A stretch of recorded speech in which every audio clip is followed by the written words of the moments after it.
Both the Police Regional Office 11 or PRO 11 and the Kingdom of Jesus Christ or KOJC aired their respective assertions and allegations during the joint Senate hearing in Davao.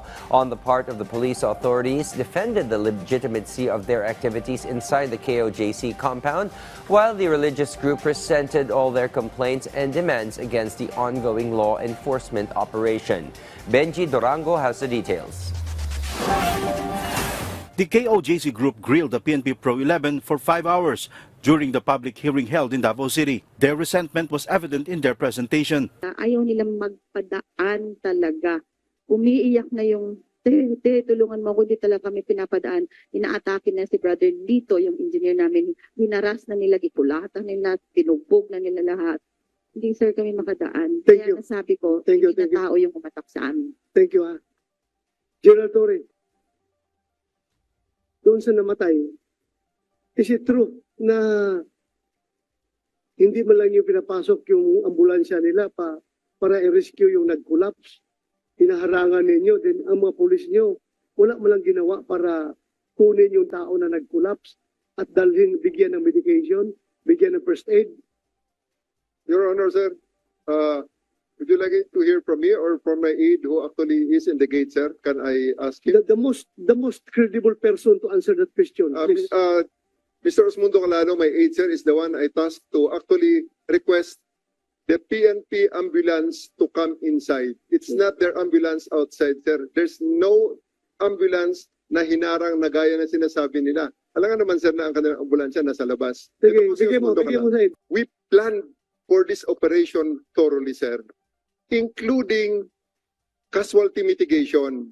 The KOJC presented a large number of photos and videos seeking to implicate the general. The police activities inside, the restrictions on KOJC, digging within the compound, the items brought in and trash taken out, all of which the KOJC earlier. But halfway through the hearing, the PNP also presented their own evidence from their Operation Teknon Alpha, which began on August 24.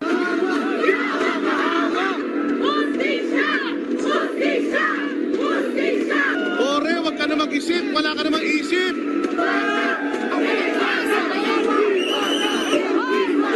From the first day, they were bombarded with curses, pelted with stones, and blasted with fire extinguisher sprays from KOJC members.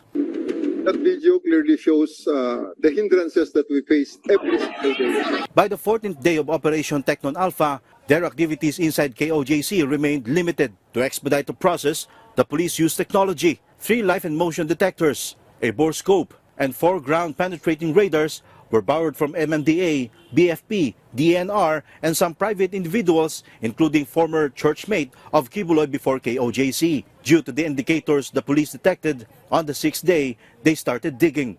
They detected movement and breathing 6 meters below the basement of the JMC building. The purpose of the digging is to locate the suspected tunnel or bunker where the fugitives are hiding. Aside from the digging, PNP Pro 11 also attempted to scour the entire KOJC compound while being closely watched by KOJC members. In the video shown by Torre, KOJC members can be seen frisking female police officers. Hindi totoo, sir, na ang pulis ang nang-aapi dyan. Tingnan nyo naman, law enforcers ang pinifrisk ng mga tao. And look at their people.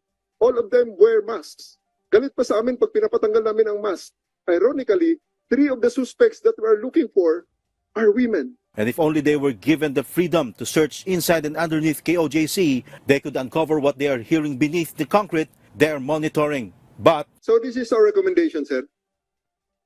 If we really want this to end, we want to clear all of Kibuloy supporters from the compound to allow full access and thorough search of the fugitive. which was firmly rejected by Kibuloy's camp. Libo po yung tao na gusto niyang alisin sa sarili nilang pamamahay. What they want is for the operation in KOJC to end, contrary to what the police want. Senator Bato is caught in the middle.